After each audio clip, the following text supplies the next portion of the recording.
People like you should stay invisible, Charlotte Whitmore said, her voice light, but sharp enough to slice through the music, and the laughter around her didn't come all at once. It spread in small, careful ripples, like guests testing whether it was safe to join in. Crystal glasses paused midair, a violin note hung unfinished, and Ava Johnson stood still with the silver tray balanced against her palm. The weight of it suddenly heavier than it had been all night, the polished surface, reflecting fractured pieces of chandelier light across her fingers. Each flicker catching the slight tremble, she forced herself to steady, because she had learned long ago that stillness was its own kind of armor, that silence could hold dignity when words would only give others more to take.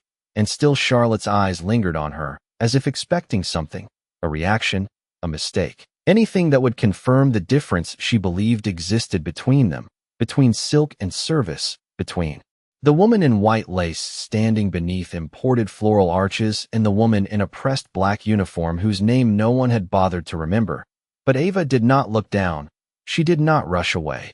She simply adjusted the edge of the tray by half an inch, the movement precise, controlled, her breath slow and measured against the rising heat in her chest, because this was not new, not the tone, not the room, not the way people with money often mistook volume for worth, and yet something about tonight pressed closer than usual. Maybe it was the way the ballroom lights glowed too bright against polished marble floors, or the way every surface seemed to echo with expectation, or maybe it was the man standing just 10 feet away at the altar, Daniel Whitmore, his tuxedo sharp, his posture perfect, his smile fixed for photographs, unaware, or choosing not to see, how quickly admiration could turn into quiet cruelty when no one challenged it.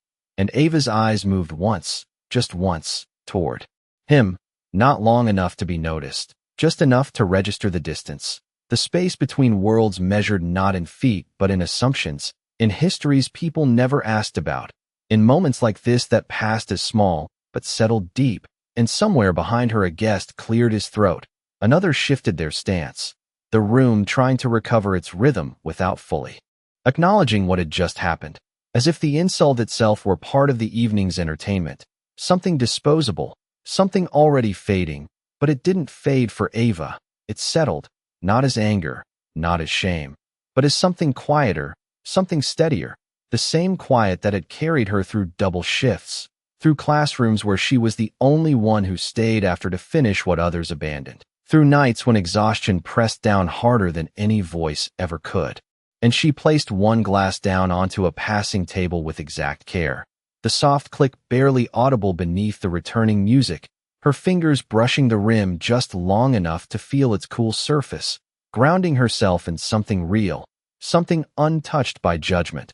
While across the room Charlotte lifted her chin slightly, satisfied, already turning her attention elsewhere, already forgetting, because for her this was nothing, a passing comment, a moment without consequence. But Ava remained, unmoved in the center of that invisible line, the one no one spoke about, but everyone seemed to follow.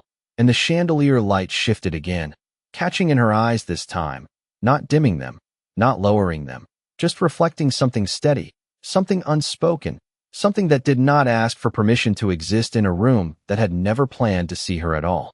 Ava moved before anyone called her name, because that was the rhythm of her work, to anticipate, to disappear, to make every transition seamless enough that no one noticed the effort behind it.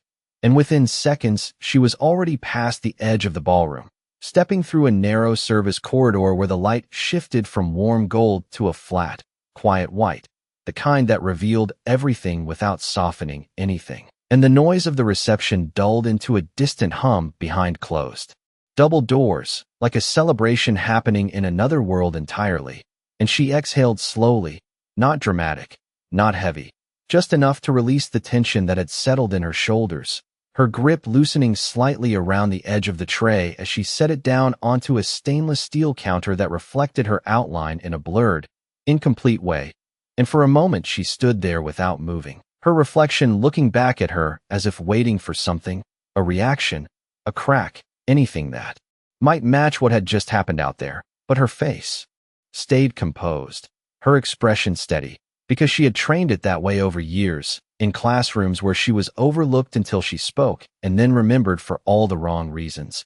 In part-time jobs where being early, being precise, being excellent still did not make her visible in the way that mattered, and she reached up to smooth the front of her uniform, pressing down a crease that did not need fixing. The motion small but deliberate, grounding herself again in something she could control, something that responded to effort in a way people sometimes did not.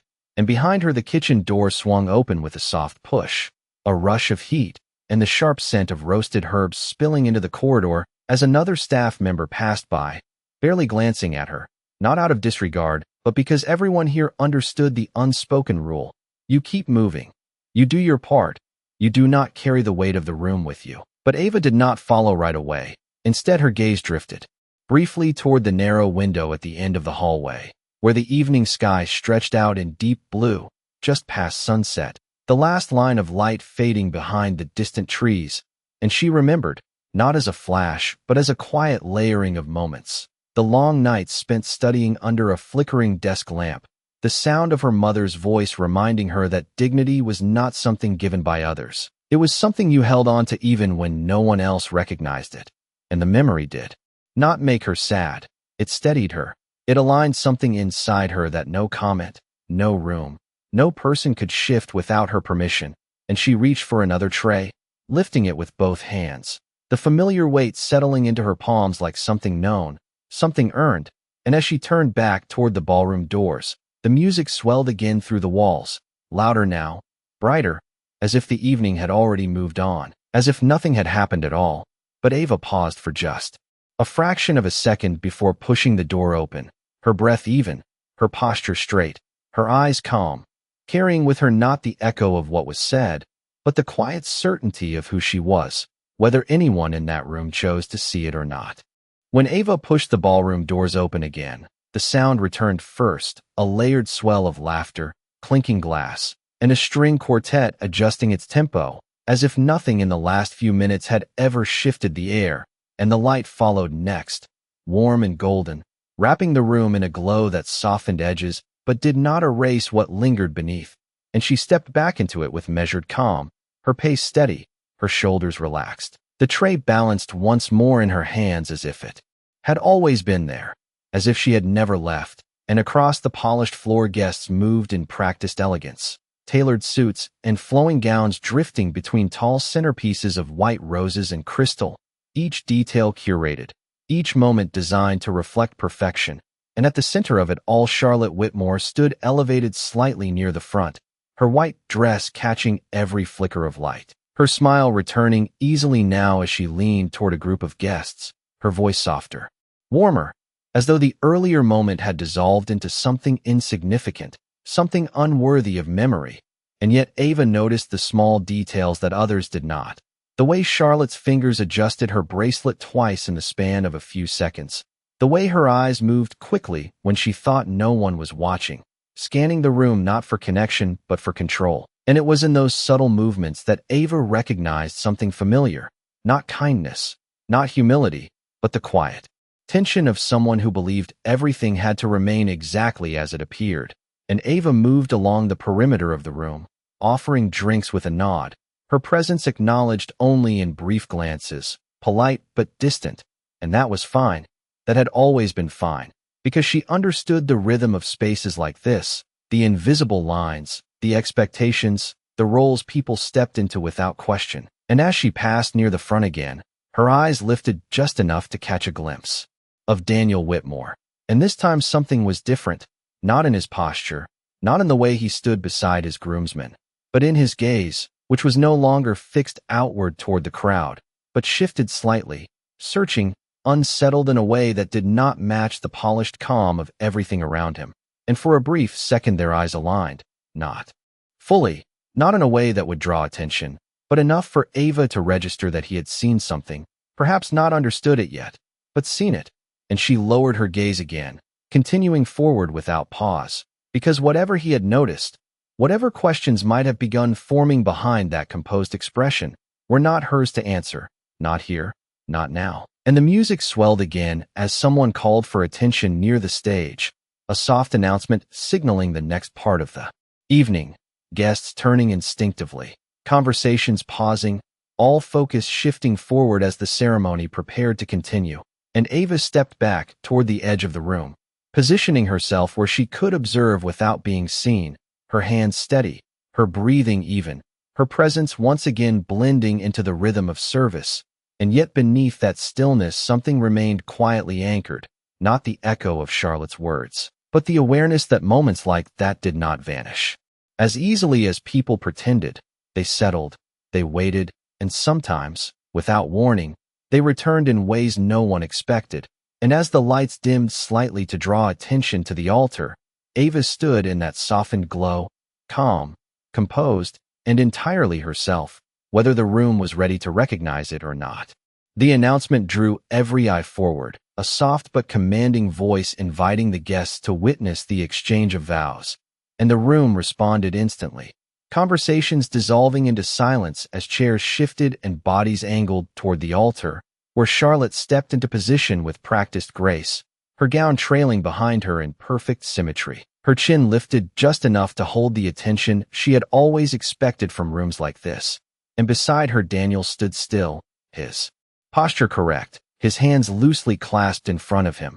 Yet there was a pause in him now, subtle but present, like a breath held a second too long, and Ava noticed it from where she stood near the edge, her tray now empty, her hands resting lightly at her sides as she watched not the ceremony, but the spaces between movements, the moments where people revealed more than they intended, and as the officiant began to speak, words about commitment, about partnership, about the joining of two lives into one. Ava's gaze drifted briefly to the small velvet cushion placed on a pedestal beside the altar, where the wedding rings rested under a delicate glass dome, their gold bands catching the soft light in quiet contrast to the spectacle around them. And she saw it happen in a moment so small most would have missed it, a slight shift in the pedestal as someone brushed past, a subtle imbalance. The glass dome tilting just enough that one of the rings rolled gently toward the edge, not falling yet, but close enough that another movement could send it slipping onto the marble floor, and without hesitation, Ava stepped forward, her motion smooth, unobtrusive, her presence barely registering as she reached the pedestal and steadied it with one hand while her other carefully lifted the ring before it could fall, her fingers closing around it with a precision that came not from urgency, but from care, as if she understood the weight of what she held beyond its material value. And for a second the room remained unaware, the ceremony continuing uninterrupted, but Charlotte noticed, her eyes narrowing as she turned her head slightly, catching sight of Ava standing just within the edge of the aisle, the ring resting in her palm, and the expression that crossed Charlotte's face was not gratitude, not relief, but something sharper, something colder, as if the moment itself had been disrupted not by danger, but by the wrong person preventing it. And Ava stepped forward just enough to return the ring, her posture respectful, her voice quiet as she extended her hand, offering it back without drawing attention, but Charlotte did not reach for it immediately. Instead, she let the silence stretch a fraction too long, her gaze fixed on Ava as if weighing not the action but the audacity of it. And when she finally took the ring, her fingers brushed against Ava's hand for the briefest instant before pulling away, her lips pressing into a thin line that suggested control rather than appreciation, and the officiant paused slightly, waiting for the exchange to continue, the guests shifting in their seats as the smallest ripple of tension passed through the room, and Ava stepped back without a word, returning to her place along the edge, her hands once again empty, her expression unchanged. But the moment did not disappear as easily as the music that resumed behind it, because now more than one pair of eyes had noticed, and among them, Daniel's gaze lingered, not on the ring, not on Charlotte, but on Ava, as if something in that quiet, unspoken action had reached him in a way the ceremony itself had not. And though he said nothing, though he did not move yet, the stillness in him deepened, shifted, as if a line that had always been clear was beginning, slowly, almost imperceptibly, to blur. The ceremony resumed as if nothing had interrupted it, the officiant continuing with measured calm, while the guests leaned forward again, eager to return to the script they understood, the one where everything unfolded flawlessly. But the rhythm was no longer quite the same.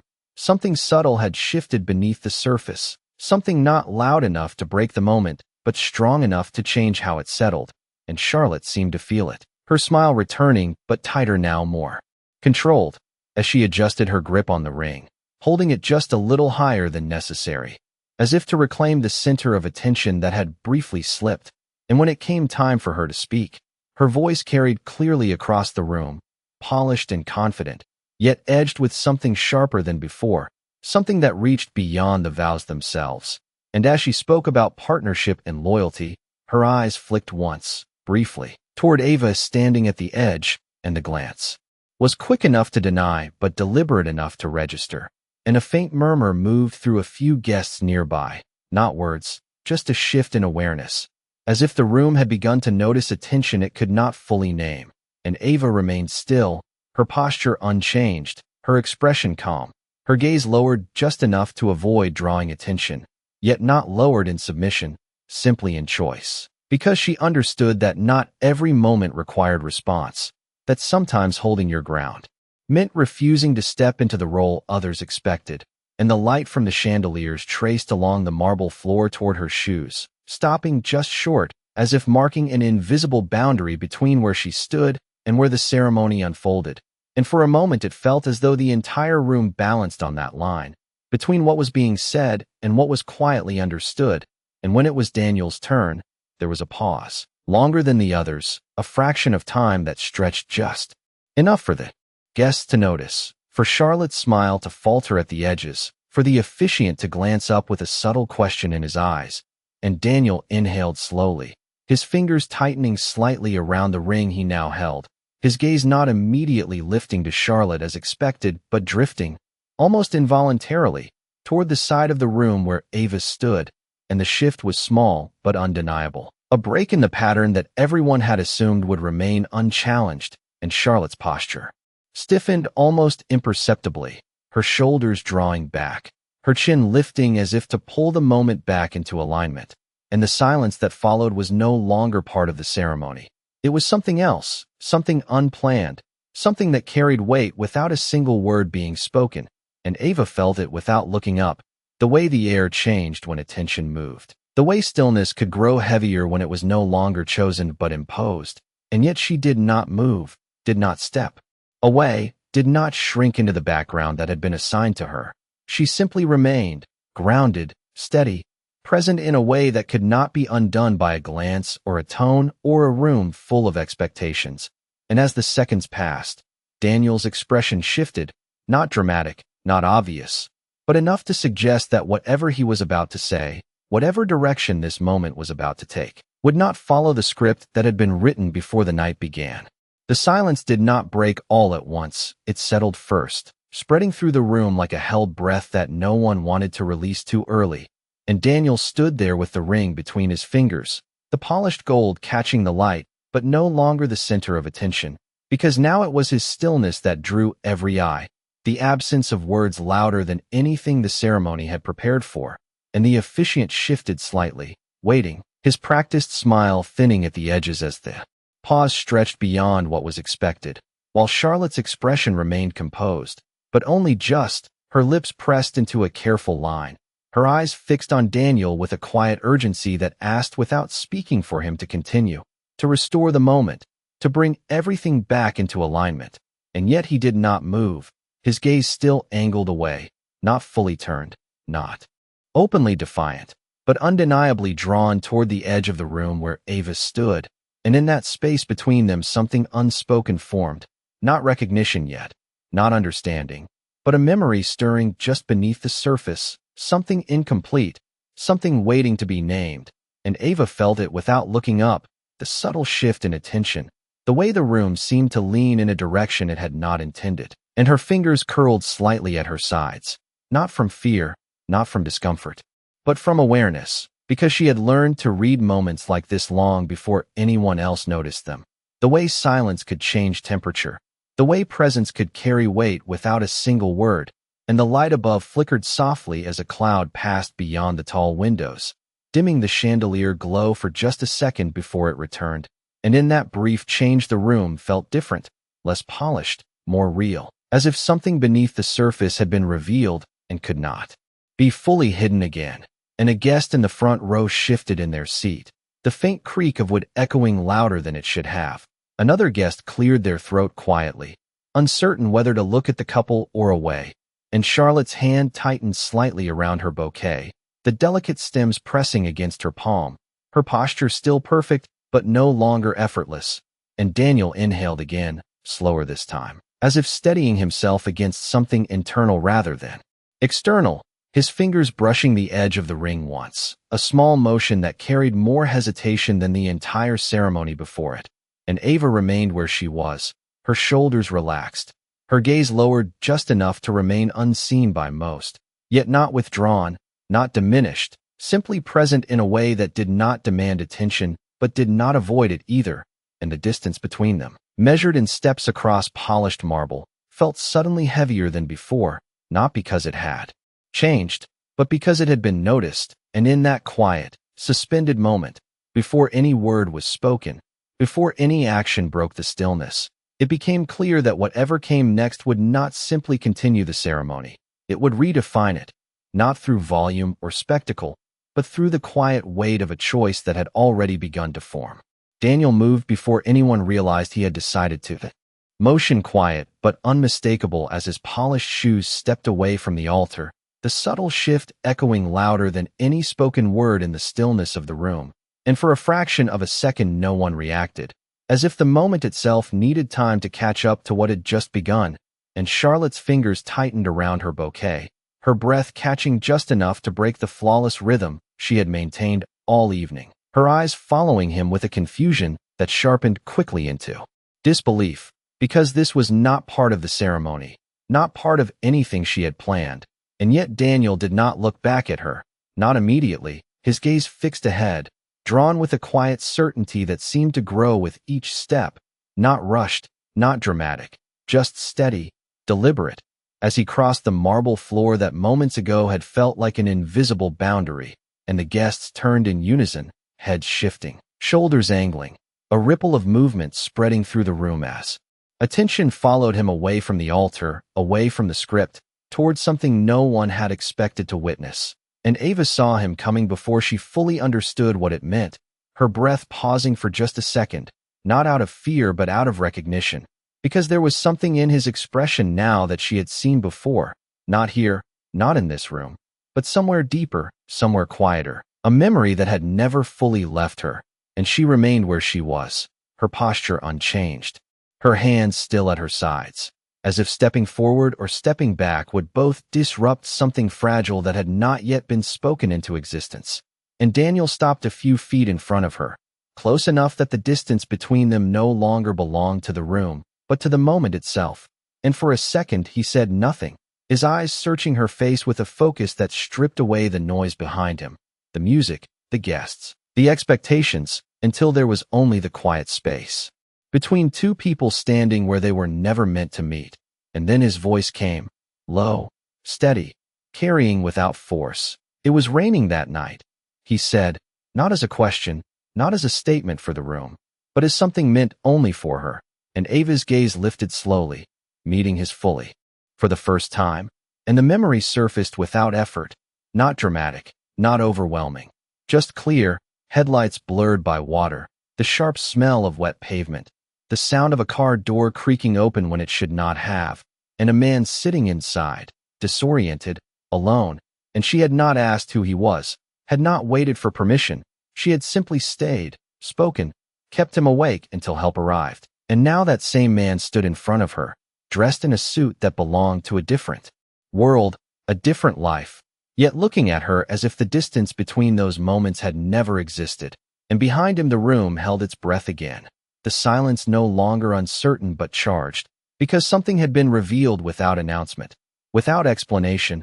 And Charlotte stood at the altar, motionless, her expression no longer controlled, no longer composed, as the realization began to form in a way she could not redirect. And Daniel took a small breath, his hand still holding the ring.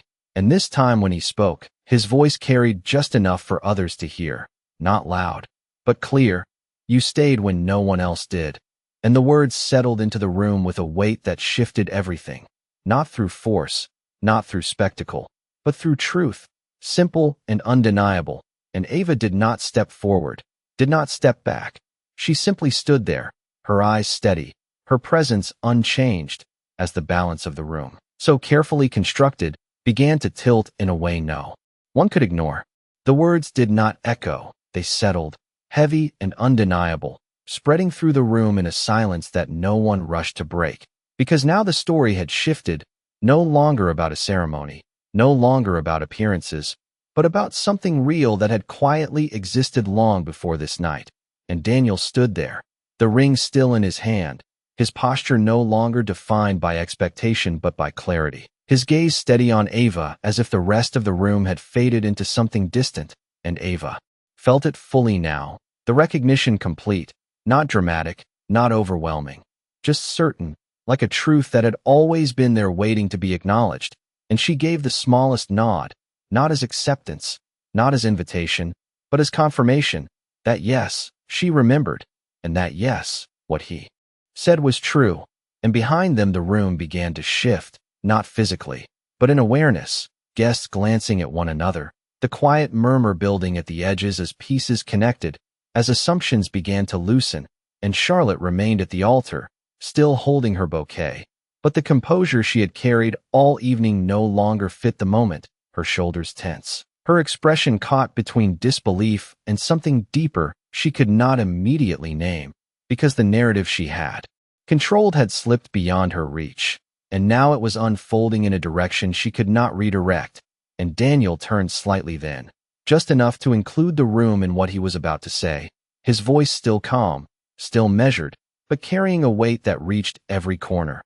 "I never knew her name," he said, and the admission landed with quiet force, not as shame, but as honesty. "But I never forgot her face." And his eyes returned to Ava, not searching now, not questioning, but recognizing. And the distance between who she had been that night and who she was standing here now disappeared completely, replaced by something simple and undeniable. And Ava did not step forward, did not claim the moment, did not shift her place in the room. She simply stood as she was, her presence unchanged, her dignity intact, and that stillness carried more power than anything spoken, because it did not ask for validation, it did not need acknowledgement to exist, and that was what the room began to understand, slowly, quietly, as the weight of what had happened settled in, and Charlotte's gaze moved from Daniel to Ava. And for the first time, there was no superiority in it, no dismissal, only the sharp realization of something she had overlooked, something she had reduced to less than it was. And though she said nothing, though no apology formed on her lips, the shift was visible, in the way her posture softened just slightly, in the way her grip on the bouquet loosened, in the way her eyes no longer looked past Ava but at her, fully, and the silence that followed was no longer tense, no longer uncertain. It was something else, something closer to understanding, and Daniel took a small step back then, not away from Ava, but into the space between both worlds, the one he had been standing in, and the one he had just acknowledged, holding the ring still, not as a symbol of perfection, but as something that now carried a different meaning, shaped not by expectation but by truth. And in that quiet, suspended moment, no music played, no voice interrupted, because nothing needed to be added. Everything that mattered had already been revealed. No one told the music to stop, but it did not return, the instruments resting in quiet suspension, as if even sound understood that this moment did not belong to performance anymore. And the ballroom, once filled with movement and curated elegance, settled into something softer, something more honest, where every glance carried meaning and every silence held weight. And Daniel stood between two worlds that no longer felt separate, the ring still in his hand, no longer just a symbol of a ceremony, but something heavier now, something that required intention. And he looked once more at Ava, not with urgency, not with expectation, but with a steady respect that had nothing to do with the room or the people watching. And Ava met his gaze for a brief second, then lowered it gently, not out of submission, but as a quiet boundary, because she understood that recognition did not change who she was. It did not ask her to step into something she had not chosen, and that understanding gave her a calm that did not need to be explained. And she took a small step back, barely noticeable the most, but enough to shift herself out of the center of the moment, returning the focus to where it belonged, not because she was pushed, but because she decided, and Daniel saw that, the choice in it, the dignity in it, and something in his expression softened further, not regret, not confusion, but clarity. The kind that comes when something finally aligns after being unspoken for too long, and he turned then, slowly, facing the altar again, the guests parting slightly with their attention as if making space for the moment to continue. And Charlotte stood waiting, her posture no longer rigid, her expression no longer fixed, but open in a way that had not been there before, uncertain, yes, but also aware, as if she had been placed face to face with something she could not ignore. And when Daniel stepped back into place, the distance between them felt different, not broken, not restored, but redefined, shaped now by everything that had just unfolded, and the officiant cleared his throat softly, a gentle signal rather than a command, allowing the ceremony to find its way forward again. And this time when Daniel spoke, his voice carried not hesitation but intention, steady and grounded, as he completed his vows not from memory but from presence, each word measured, each pause meaningful, and Charlotte listened, truly listened, her eyes no longer searching the room but holding on to the moment, absorbing it. And when it came time for the ring, Daniel placed it carefully onto her hand, not rushed, not forced, just deliberate, and Charlotte did the same, her movements slower, more thoughtful, as if the meaning had shifted beneath her fingertips. And from the edge of the room, Ava watched without stepping forward, without drawing attention, her hands resting lightly at her sides, her posture calm. And when the ceremony concluded, when the room finally released its breath into quiet applause, she did not linger. She turned gently, walking back toward the service corridor, her footsteps soft against the marble floor, each step carrying her away from the center and back into the space where she had always moved unseen. But something had changed, not in the room, not in the people, but in what had been acknowledged. And as she reached the doorway, the light shifted once more, the warm glow fading into the cool clarity of the hallway beyond. And she paused for just a moment, her hand resting against the door, her breath steady, her expression peaceful. And then she stepped through, leaving behind a room that would remember, even in silence, the quiet weight of a truth that had finally been seen.